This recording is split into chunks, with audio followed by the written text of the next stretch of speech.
बच्चों, आप सभी का स्वागत है हमारे YouTube चैनल श्योर सक्सेस में।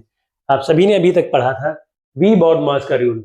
अभी तक सामान्य रूप से आप पढ़ते चले आ रहे हैं बॉड मास का नियम, जिसके अंतर्गत अगर एक से ज्यादा ऑपरेशंस है तो हम उनको इस क्रम में बॉड मास के क्रम में ही हल करते हैं। B for bracket, O for of, D for division, M for multiplication, A for addition, S for subtraction. ठीक है, ये पिछले क्लास में हमने बताया था आपको कि किस तरह से हम बॉड मास के नियम का प्रयोग करते हैं।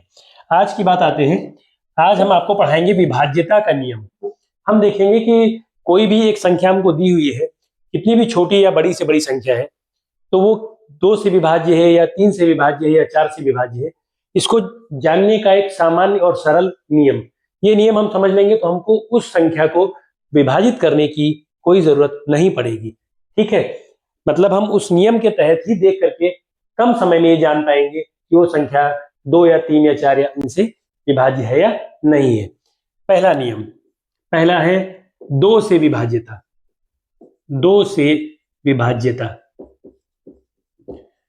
तो इसमें बच्चों आप देख रहे हैं ये टेट 2026 का सिलेबस के अंतर्गत हम अभी संख्या पद्धति वाले अध्याय में चल रहे हैं। इसमें पहला जो टॉपिक था वो हम पढ़ा चुके हैं और इसी चैप्टर के अंतर्गत हम आते हैं संख्याओं की विभाज्यता में। तो इसके अंतर्गत हम देखेंगे 2 से विभाज्यता। हमको कोई भी एक संख्या दी हुई है, ये जानना है कि वो संख्या 2 से विभाज्य है या नहीं। तो इसके लिए हमको ये देखना पड़ेगा कि उस संख्या के इकाई के अंक में, उस संख्या के इकाई के अंक में 0, 2, 4, 6 या 8 इनमें से अगर कोई भी नंबर है तो हम ये जानेंगे कि वो संख्या 2 से विभाज्य है। मैं फिर से अपनी बात रिपीट करता हूं, हमको ये देखना है कि कोई भी संख्या 2 से विभाज्य है कि नहीं है, यानी कि 2 से डिवाइड हो रही है कि नहीं। ये जानने के लिए हम ये देखेंगे कि उसके इकाई के अंक में, जो यूनिट्स प्लेस आप कहते हैं जिसको, तो इनमें से कोई अंक होना चाहिए। 0 हो या 2 हो या 4 हो, 6 हो या 8 हो। करेक्ट है। अब इसको हम उदाहरण से समझते हैं, क्योंकि गणित का मतलब है आप जितना ज्यादा अभ्यास करेंगे चीजें आपको उतना समझ में आएंगी। उदाहरण के तौर पे हम देखें, फॉर एग्जांपल अगर हम एक नंबर लेते हैं, सपोज 42, इस संख्या में इकाई का अंक आपका क्या है? 2 है। ठीक है, तो हमको इसको 2 से विभाजित नहीं करना, हम देख के ही जान गए इसको ये 2 से विभाजित हो जाएगी। ठीक है, अगली बार हम देखते हैं अगली संख्या की अगर हम बात करें, अगर हम कोई बड़ी से बड़ी संख्या ले लें, 6580, 6580, तो इस 6580 में इकाई के अंक में हमारा क्या है? 0 है। तो इस संख्या को हमको पूरा विभाजित नहीं करना है, अपना समय खराब नहीं करना है, क्योंकि कंपटीशन में आपको कम समय में ज्यादा से ज्यादा सवाल करने होते हैं। तो आपको ये ध्यान देना है कि इकाई के अंक में क्या है? 0 है। हम देखते ही जान गए कि ये संख्या 2 से विभाज्य होगी। ठीक है, इसी तरह से अगर अगली संख्या कोई भी आप सोचिए, हम अपनी तरफ से कोई एक संख्या सोच रहे हैं, 4548, तो ये 2 से विभाज्य है कि नहीं है? क्योंकि इसमें इकाई के अंक में 8 है। तो हमने बताया इन 5 अंकों में से अगर कोई भी अंक है तो हम ये मान लेंगे कि वो संख्या हमारी 2 से विभाज्य होगी। ठीक है, उदाहरण के लिए हम आपको एक और नंबर लेके चलते हैं, 4846, ये कोई एक अंक ले लिया, तो इसमें इकाई के अंक में क्या है? 6 है। इकाई के अंक में 6 है, इसका मतलब है कि ये संख्या 2 से विभाजित हो रही है। ठीक है बच्चों, इस तरह से आगे बढ़ते हैं। तो ये हो गया हमारा 2 से विभाज्यता का नियम। अगला आते हैं हम 3 से विभाज्यता। आज के इस क्लास में हम आपको विभाज्यता का पूरा नियम बता देंगे, जिससे कि आप कभी भी ये समझ जाएंगे संख्या को देखते ही कि वो किन किन अंकों से विभाज्य हो रही है या नहीं हो रही है। अगला आते हैं हम 3 से विभाज्यता।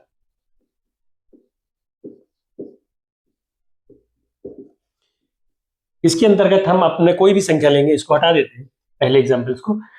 3 से विभाज्यता के नियम के अंतर्गत हम देखेंगे कि कोई भी एक संख्या दी हुई है, कोई भी संख्या अगर हम ले लें, तो मैं इसको आपको पहले इसकी डेफिनेशन बताता हूं। कोई भी संख्या 3 से विभाज्य होगी अगर उसके सभी अंकों का योग, उसके सभी अंकों का योग 3 से विभाजित हो रहा है। तो कहने का मतलब है हम कोई भी एक संख्या ले लें, उस संख्या में जितने भी अंक हैं हम उन सब अंकों को जोड़ लें, अगर उनका जोड़ 3 से विभाजित हो रहा है तो वो संख्या 3 से विभाजित होगी। उदाहरण के लिए हम समझते हैं 36, ये एक संख्या ली हमने, तो इसमें 2 अंक हैं, 3 और 6। हमको देखते ही एट ए ग्लांस, पहली नजर में देखते ही पहचानना है कि 3 से विभाज्य होगी कि नहीं। तो इसके लिए हमको ज्यादा एक्सरसाइज करने की जरूरत नहीं है। हमने देखा इस संख्या में 2 अंक हैं, 3 और 6, इन दोनों को जोड़ा तो 3 + 6 यानी कि 9, और 9 हमारा 3 से विभाजित हो रहा है, 9 3 से विभाजित हो रहा है, इसलिए ये संख्या हमारी 3 से विभाजित होगी। ठीक है, यहां तक तो सही है। अब अगर और कोई बड़ी संख्या हमको दी है, उदाहरण के लिए अगर हम देखना चाहें,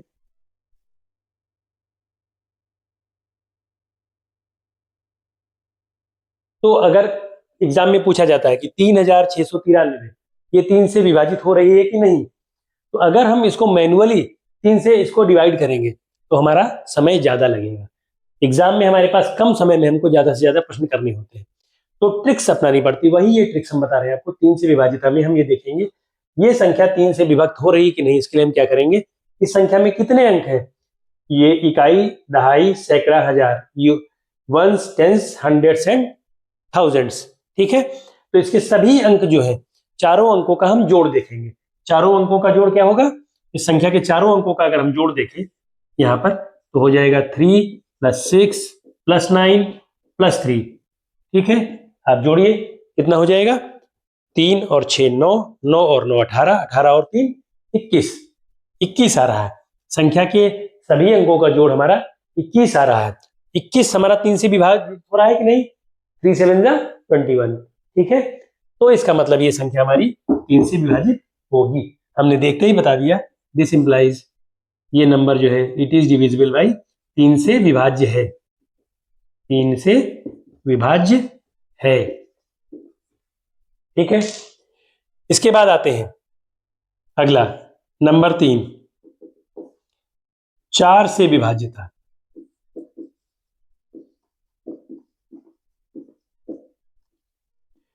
चार से विभाज्यता के अंतर्गत हम बताएंगे कि कोई भी संख्या 4 से विभाजित हम तब मानेंगे अगर उस संख्या के अंतिम 2 अंक या तो 0 हो या तो उस संख्या के अंतिम 2 अंक 4 से विभाजित हो रहे हों। ठीक है, मैं फिर से रिपीट करता हूं, किसी भी संख्या को, कितनी भी बड़ी से बड़ी संख्या हो, हम उसको 4 से विभाजित तब मानेंगे अगर उसके अंतिम 2 अंक, अंतिम 2 डिजिट्स या तो 0 है या तो अंतिम 2 अंक 4 से विभाजित हो रहे हैं। जैसे कि उदाहरण के लिए हम ले लें 4900, ये एक संख्या ली हमने, इस संख्या के अंतिम 2 अंक क्या है, ये है, तो इसका मतलब है कि ये 4 से विभाजित होगी। ठीक है, आप चाहे तो 4 से विभाजित करके देख लें। ठीक है, इसी तरह से अगर हम लें 3936, तो इसके अंतिम 2 अंक क्या है, 36, ये अंतिम 2 अंक जो 36 है, ये 4 से अगर विभाजित करें तो ये विभाजित हो रही है, इसलिए ये पूरी की पूरी संख्या हमारी 4 से, तो 4 से विभाज्यता में हमने एक उदाहरण के रूप में ये देखा। दूसरे उदाहरण के रूप में हमारा 3936 है। इसमें हम क्या करेंगे, अगर 4, ये चूंकि आखिरी के 2 जो अंक है 36, ये 4 से विभक्त हो रहे हैं, 4 से डिवाइड हो रहे हैं, तो हमने संख्या को, कितनी भी बड़ी संख्या है, हमने देख के ही जान लिया कि ये संख्या 4 से डिवाइड होगी। अगर इसके बजाय अगर हम कोई एक 8 डिजिट की संख्या लेते हैं, 5000, 5 8 9 3 5 2 1 6, ये इतनी बड़ी संख्या है, क्या इसको हमसे अगर पूछा जाए कि ये 4 से विभाजित हो रही है या नहीं, तो अगर इसको हम सामान्य रूप से हल करने लग जाएंगे तो हमारा बहुत सारा समय निकल जाएगा, जो कि उचित नहीं है। तो आपको ये नियम पता होना चाहिए कि कोई भी संख्या 4 से विभाजित होगी, उसके लिए हमको उसके अंतिम 2 अंक देखने पड़ेंगे। अंतिम 2 अंक इसके ये हैं, ये 8 अंकों की एक संख्या है, लेकिन हम इसके अंतिम 2 अंकों पर ही फोकस करेंगे। अंतिम 2 अंक है इसके 16, तो 4 से विभाजित हो रहे हैं, इसीलिए ये संख्या भी हमारी 4 से डिवाइड होगी। ठीक है, अगले पे आते हैं 5 से विभाज्यता। संख्याओं की विभाज्यता के अंतर्गत ही हम आते हैं आगे 5 से विभाज्यता।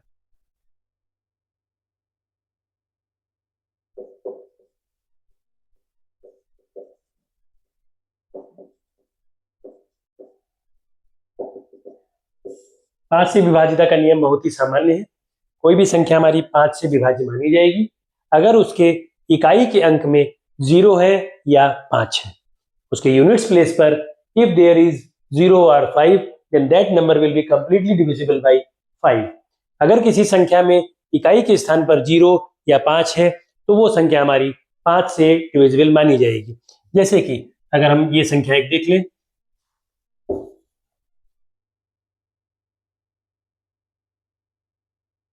तो ये हमारी 5 से विभाजित होगी, क्योंकि इसमें यूनिट्स प्लेस पर, इकाई के स्थान पर 0 है। या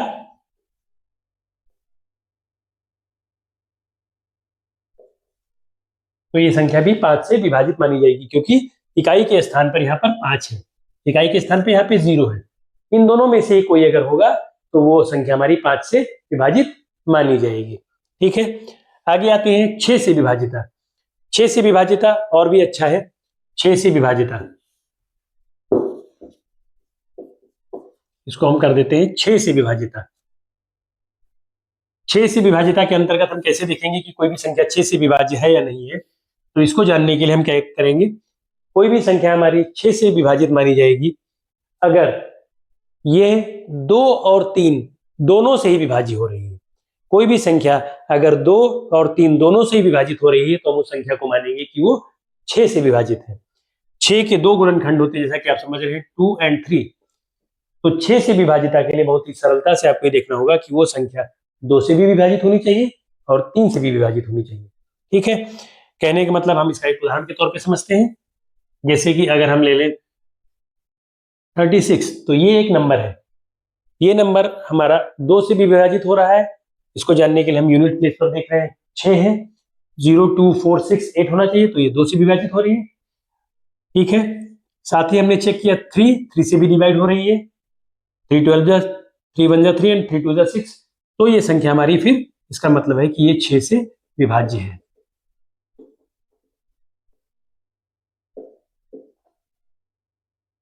ठीक है, इसी तरह से अगर हम अगली संख्या आ जाए, अगला उदाहरण कोई लेते हैं।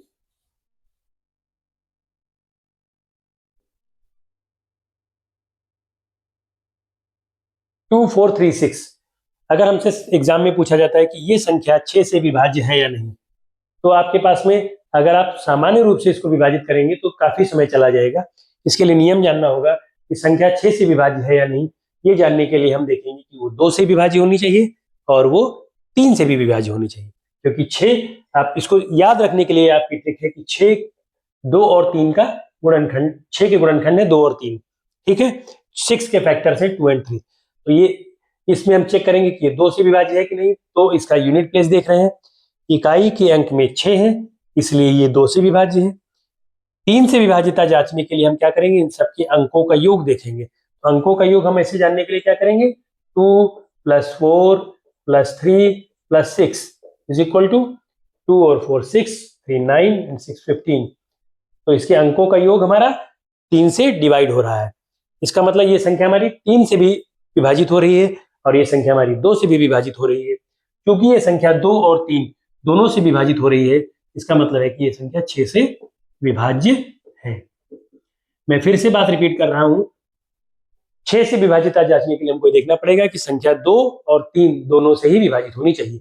2 से विभाजित होने का मतलब है कि उसके इकाई के स्थान पर 0 2 4 6 8 होना चाहिए। ये इसमें 6 है, इसलिए 2 से विभाजित होगी। 3 से विभाजित होने के लिए इसके सभी अंकों का योग हमने देखा, वो 15 है, तो ये 3 से विभाजित हो रही है। इसका मतलब है कि ये संख्या 2 और 3 दोनों से विभाजित हो रही है, अतः ये संख्या 6 से विभाजित हो रही है। ठीक है, इज दैट क्लियर? आगे बढ़ते हैं। 6 के बाद में अभी 7 को रोकते हैं, क्योंकि एक रिदम में हम चलते हैं जिसमें एक दूसरे से मिलते जुलते नियम है, उसको बताने में और आपको समझने में थोड़ा आसानी रहेगी। अब हम देखते हैं 8 से विभाजिता। तो जो 8 से विभाजिता है वो काफी कुछ 4 से विभाजिता से मिलती है। 8 से विभाजिता में हम देखेंगे, जैसे 4 से कोई संख्या विभाजित हो रही है, इसके लिए हम क्या करते थे, संख्या के अंतिम 2 अंक देखते थे। संख्या के अंतिम 2 अंक हम देखते थे। जैसे इसमें देखा 00 हो या 4 से विभाजित हो रही हो, यही तो नियम था। 4 से विभाजिता का नियम यही था कि अंतिम 2 अंक या तो हमारे 0 हो या तो अंतिम दोनों अंक हमारे 4 से विभाजित हो रहे हो। यही नियम हम 8 से विभाजिता में इससे मिलता जुलता थोड़ा लाएंगे, तो आपको समझने में आसानी रहेगी। इसमें मिलता जुलता नियम में ये है कि इस 8 से और 4 से विभाजिता में काफी कुछ नियम सेम है। इसमें अंतिम 2 अंक देख रहे थे हम 4 से विभाजिता में, और इसमें हम अंतिम 3 अंक देखेंगे।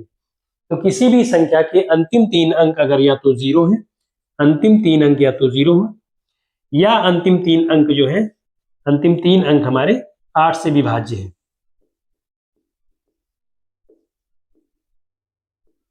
तो वो संख्या हमारी 8 से विभाजित मानी जाएगी। जिस तरह से 4 में हम अंतिम 2 अंक देख रहे थे, 8 में हम अंतिम 3 अंकों पर फोकस करेंगे कि अंतिम 3 अंक अगर 0 है, उदाहरण के लिए हम देख लें, अगर हम ले लें 9000, तो ये संख्या आप देखिए विभाजित करके 8 से विभाजित हो जाएगी, क्योंकि इसके अंतिम 3 अंक क्या है, 0 है। इसी तरह से कोई संख्या हम एक उठाते हैं जो कि जिसके अंतिम 3 अंक हमारे 8 से विभाजित होने चाहिए। जैसे कि अगर हम उठाते हैं 832, एक संख्या हमने ले ली 8 से विभाजिता में, अगले एग्जाम्पल के रूप में हमने एक संख्या ले ली 9832, तो इसमें अंतिम 3 अंक 0 नहीं है, लेकिन अंतिम 3 अंक ये जो 832 है, क्या ये 832 8 से विभाजित हो रहे हैं? तो इसको हम करके साइड में कैलकुलेशन करके देखते हैं। 832 इसको 8 से विभाजित करें, 8 1 8 0, 8 4 32, तो विभाजित हो रही है। ये 3 अंक जो है 832 ये हमारे 8 से विभाजित हो रहे हैं, अतः ये पूरी की पूरी संख्या आप देखेंगे 8 से विभाजित होगी। इसको चाहे तो आप ट्राई करके देख सकते हैं। 8 से डिवाइड करिए, 8 1 8, 1 कैरी 18, 8 2 16, 2 कैरी 23, 8 2 16, 7 72, 8 9, ठीक है। तो ये नियम अभी तक आपने समझा कि 8 से विभाजिता के लिए हम ये गौर करेंगे कि उस संख्या के अंतिम 3 अंक या तो शून्य होंगे या तो अंतिम 3 अंक 8 से विभाजित हो रहे होंगे। यहाँ पर अंतिम 3 अंक 832 है जो कि हमारे 8 से विभक्त हो रहे हैं, और इस संख्या में जो हमने आपको पहले बताया था 9000, इसमें अंतिम 3 अंक आपके 0 हैं जो कि 8 से विभाजित हो रहे हैं, ठीक है। अब इसके बाद में हम आएंगे 9 से विभाजिता। 9 से विभाजिता, 9 से विभाजिता के लिए जैसे कि आपने देखा, हम आपको समान तरीके बताते हैं जिससे आपको चीजों को याद करने में आसानी रहेगी। 9 से विभाजिता 3 से विभाजिता के समान होती है, 8 से विभाजिता 4 से विभाजिता के समान होती है, ठीक है। तो जैसे 4 और 8 में कुछ सिमिलरिटी थी, वैसे 9 और 3 में कुछ समानताएं हैं। 9 से विभाजिता में हम देखेंगे कोई भी संख्या 9 से विभाज्य मानी जाएगी अगर उसके अंकों का योग 9 से विभाजित हो रहा है। यही बात 3 वाले में थी। 3 में क्या था, कोई भी संख्या हम 3 से विभाजित मानते हैं अगर उसके अंकों का योग 3 से डिवाइड हो रहा है या 3 से विभाजित हो रहा है। सेम बात 9 में है, अगर किसी भी संख्या के अंकों का योग 9 से विभाजित हो रहा है या डिवाइड हो रहा है तो उसको हम कहेंगे कि वो संख्या 9 से विभाजित हो रही है, ठीक है। उदाहरण के तौर पर हम समझते हैं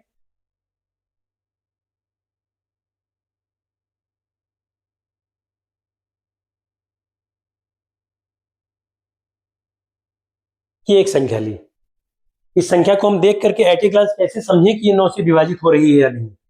3447, इस संख्या के हम अंकों का योग निकालते हैं। 3447 के चारों अंकों का योग हम देखते हैं क्या हो जाएगा, 3 + 4 + 4 + 7 क्या हो जा रहा है, 3 और 4 7, 7 और 4 11, 11 और 7 18, तो ये 18 आया जो कि 9 से विभाजित हो रहा है। इसका मतलब ये संख्या हमारी 9 से विभाजित होगी। This implies that this whole number is divisible by 9, कहने का मतलब ये संख्या 9 से विभाज्य है, ठीक है। अब बच्चों आगे आते हैं 10 से विभाजिता। 10 से विभाजिता और 5 से विभाजिता काफी कुछ सिमिलर है। 10 से विभाजिता हम मानेंगे कोई भी संख्या 10 से विभाज्य होगी अगर उसके अंत में 0 होगा। कोई भी संख्या 10 से विभाज्य हम जानेंगे अगर उसके अंत में 0 है, ठीक है। 1050 तो ये 10 से विभाज्य है। 9980 ये संख्या हमारी 10 से विभाज्य है क्योंकि इनका यूनिट प्लेस पर 0 है, ठीक है। यहां तक हम लोगों ने देख लिया। अब आगे बढ़ते हैं। अब हम लोग टेट के पिछले सालों में आए हुए जो भी क्वेश्चंस हैं उनको बारी बारी से हल करेंगे। पहला प्रश्न है पाई है। अब इसमें विकल्प ये टेट 16 और 17 में पूछा गया है कि पाई क्या है। सब ऑप्शंस मैंने यहाँ पे नहीं लिखे हैं, ऑप्शंस उसमें है कि सम संख्या, विषम संख्या, अभाज्य संख्या या अपरिमेय संख्या। तो जैसा कि आप जानते हैं कि पाई की वैल्यू जो होती है वो होती है 22/7। पाई इज इक्वल टू 22/7, 22/7 और 3.14 ... तो पाई हमारी एक अपरिमेय संख्या है। ये कौन सी संख्या है, एक अपरिमेय संख्या है। अपरिमेय कैसे अपरिमेय है, क्योंकि पाई को हम अपरिमेय संख्या उनको कहते हैं जिनको हम p बाई क्यू के फॉर्म में, यहाँ पे q is not equal to 0 ना लिख सके। तो पाई को हम कभी भी इस फॉर्म में एग्जैक्ट नहीं लिख पाएंगे। अगर हमें डेसिमल रिमूव करें देखें तो पाई को हम इस फॉर्म में p बाई क्यू के फॉर्म में नहीं लिख सकते, इसलिए पाई क्या है, अपरिमेय संख्या है। तो इसका ये ऑप्शन हो जाएगा, ये 2 बार पूछा गया है। अगला प्रश्न 2017 में पूछा गया है, किसी प्राकृत संख्या का प्रत्येक अंक, किसी प्राकृत संख्या का प्रत्येक अंक या तो 3 है या 4 है। पहली बात, ठीक है, ये प्रश्न ध्यान से समझिएगा। मैथ्स को लगाने का एक सबसे आसान तरीका है कि आप प्रश्न को ध्यान से समझिए।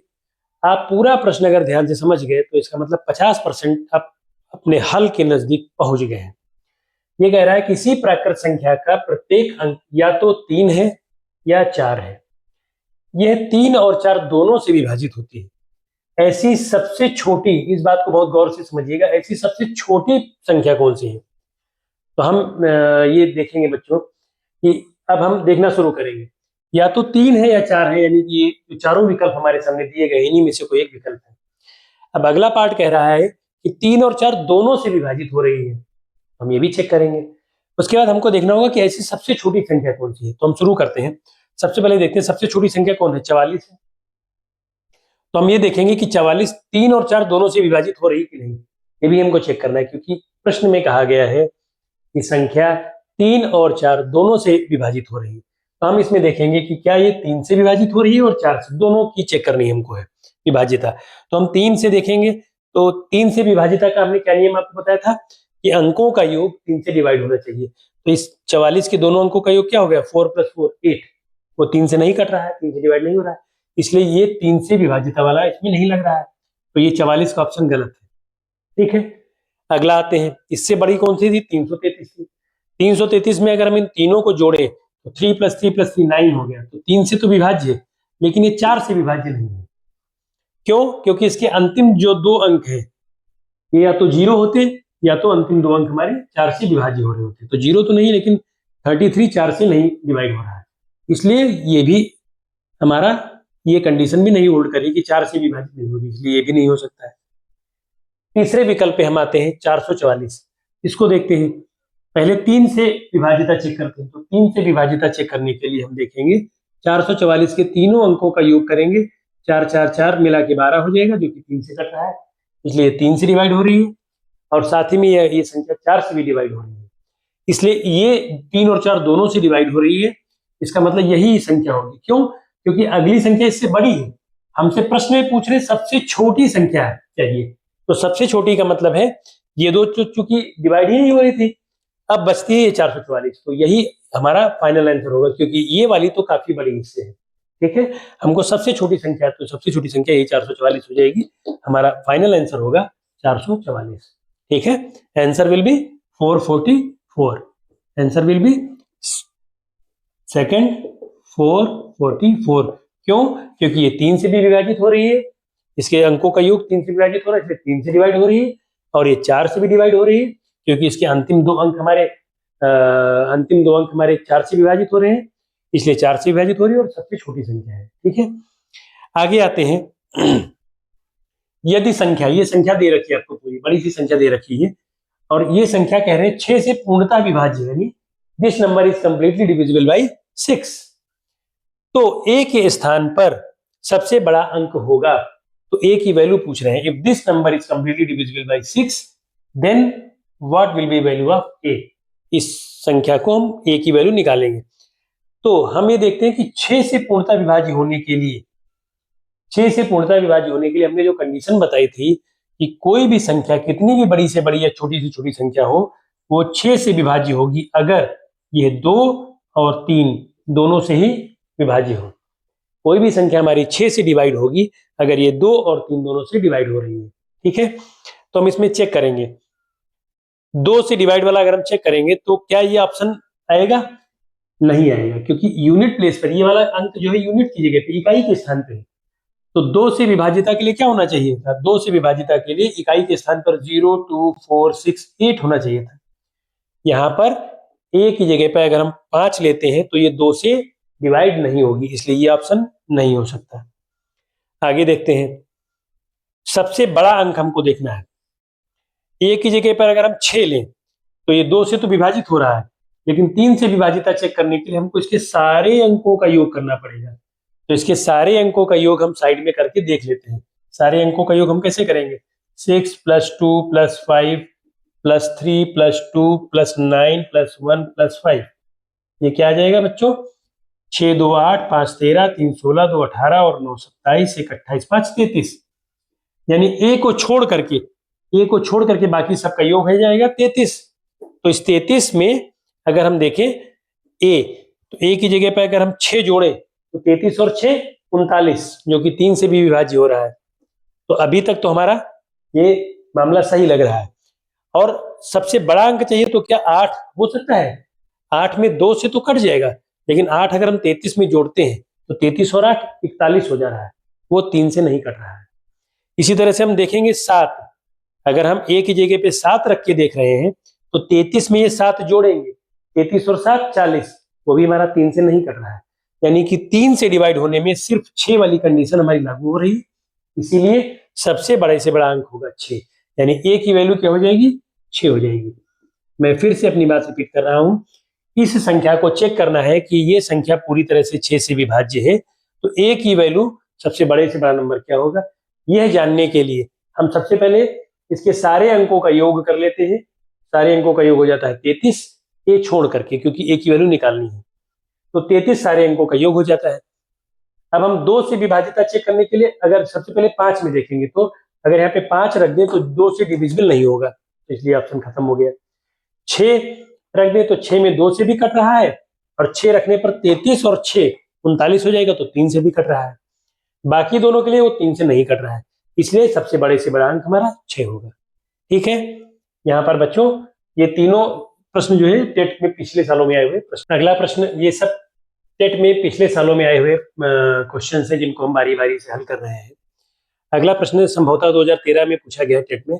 ये कह रहा है कि इसको हल करना है, 1 + 2 + 3 अप टू +10 - 50, यानी 1 2 3 4 10 तक के और -50 इसका क्या मान है। तो ये हल करने के लिए हम इसको ऐसे समझेंगे, इसका सॉल्यूशन अगर हम देख रहे हैं तो इसका सॉल्यूशन निकालने के लिए हम 1 + 2 + 3 अप टू 10, ये क्रमागत m संख्याओं का प्रयोग में आपने पढ़ा होगा, यह हम बता देंगे। अगर क्रमागत शुरुआत की n संख्याओं का योग का फार्मूला देखें, अगर 1 से लेकर के n तक प्राकृत संख्याओं के योग की बात करें, 1 से लेकर के n तक की प्राकृत संख्याओं का योग की बात करें, तो उसका फार्मूला होता है n × n + 1/2, n × n + 1/2।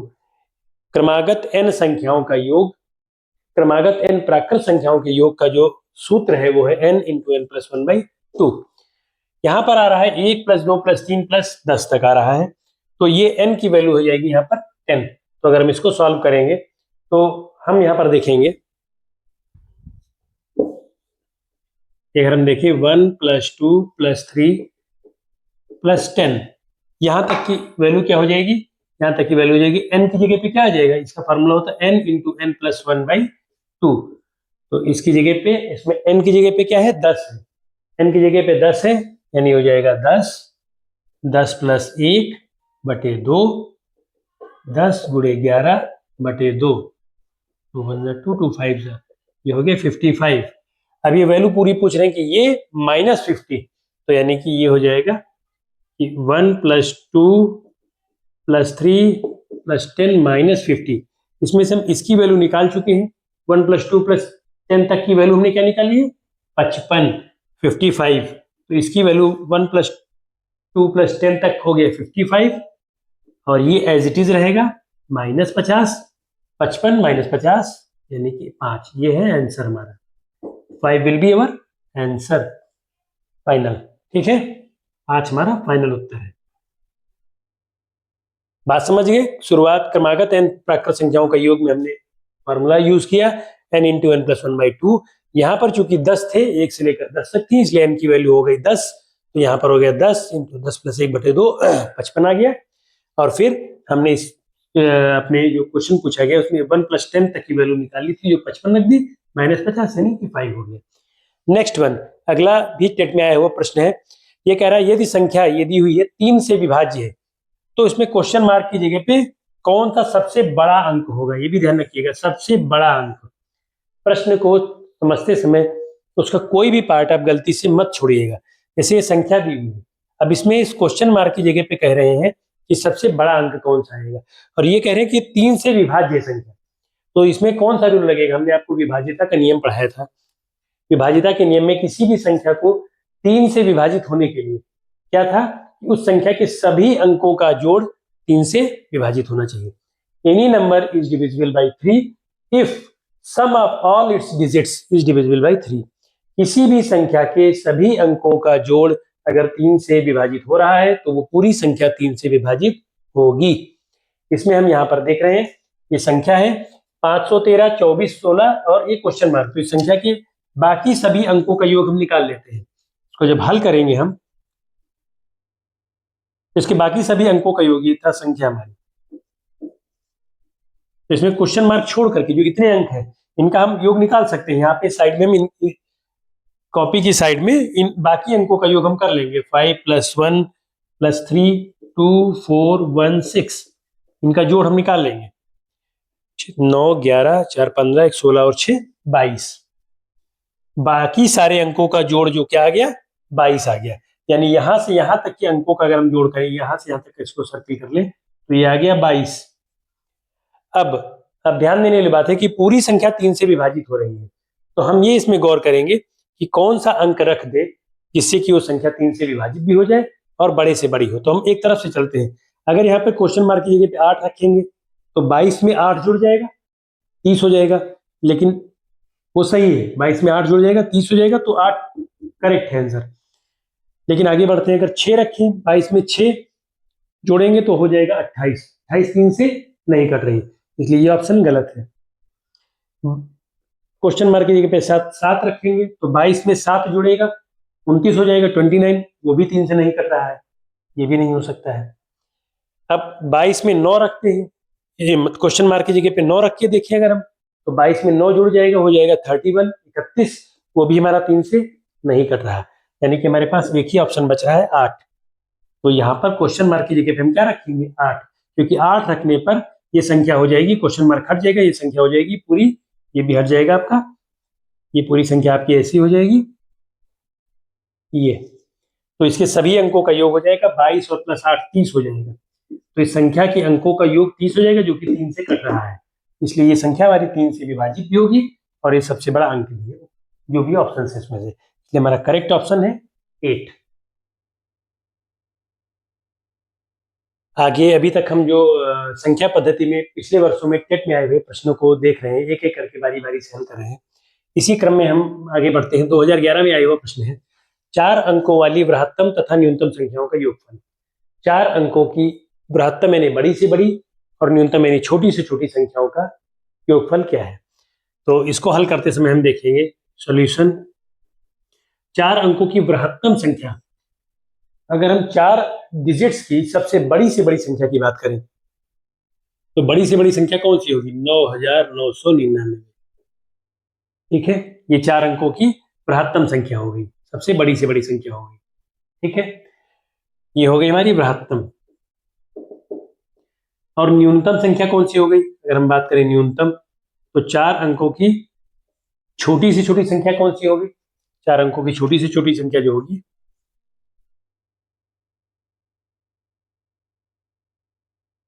अब इनका योगफल निकालना हमको है। तो इनका योगफल निकालना है तो हम इनको टोटल कर लेंगे, इन दोनों को जोड़ देंगे, 9 9 9 और 9 और 1 10, 10,999। यानी उपस्थित विकल्पों में से जो सही विकल्प है वो आपका कौन सा होगा, तीसरा वाला। 4 अंकों की बड़ी से बड़ी संख्या आप जानते हैं 9,999 है, छोटी से छोटी संख्या 1000 है। इन दोनों का हम जोड़ करते हैं तो हमारा 10,999, ये सही आंसर है। तो फाइनल आंसर इज थर्ड, 10,999।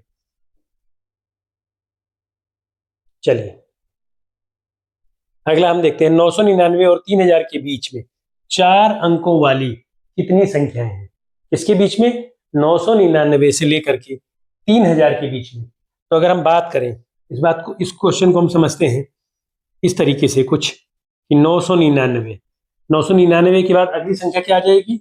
1000 आ जाएगी। इसके बाद अगली क्या आ जाएगी? 1001, फिर 1002 एंड सो ऑन। हम चलते चले जाएंगे और कहाँ तक जाएंगे? 3000 तक जाएंगे। तो 3000 के पहले होगा 2999 और फिर आएगा हमारा 3000। तो इनके बीच की कह रहे हैं, सवाल हल करते समय आपको प्रश्न को बहुत ध्यान से पढ़ना है, क्योंकि जरा सी अगर आप मिस्टेक करते हैं, बारीकी को छोड़ देते, तो हो सकता है आप उसकी मेन बात को छोड़ रहे हैं और इस चक्कर में आपका प्रश्न का उत्तर गलत हो सकता है। जैसे कि हम कह रहे हैं कि इनके बीच की, तो बीच का मतलब है 999 और 3000, इन दोनों को शामिल नहीं करना है। जैसे कि हम कह रहे हैं कि 999 और 3000, इनके बीच की सारी संख्याएं 4 अंकों की, तो इसका मतलब है हम 999 को शामिल नहीं करेंगे, ये तो कई 4 अंकों की है भी नहीं, ठीक है, तो इसमें तो कोई कंफ्यूजन नहीं है। लेकिन हम 3000 को शामिल नहीं करेंगे, ये तो शामिल नहीं होगी क्योंकि वो 3 अंकों की है, इसका सवाल ही नहीं उठता है। लेकिन हम 3000 को भी शामिल नहीं करेंगे क्योंकि जो प्रश्न है वो कह रहा है कि 999 से 3000 के बीच की 4 अंकों की जो संख्याएं हैं, ऐसी 4 अंकों की संख्याएं जो इनके बीच में आ रही हैं, वो कितनी है? तो हम ना इसको शामिल करेंगे, ये तो 4 अंकों का है भी नहीं, और लेकिन इसको भी शामिल नहीं करेंगे क्योंकि इसके बीच की कह रहे हैं। तो यानी गिनती शुरू होगी 1000 से, यहां से। तो अगर इधर से हम शुरू करेंगे तो हम देखेंगे यहां से लेकर हम जाएंगे 2000 तक, वो 1000 संख्याएं हो जाएंगी।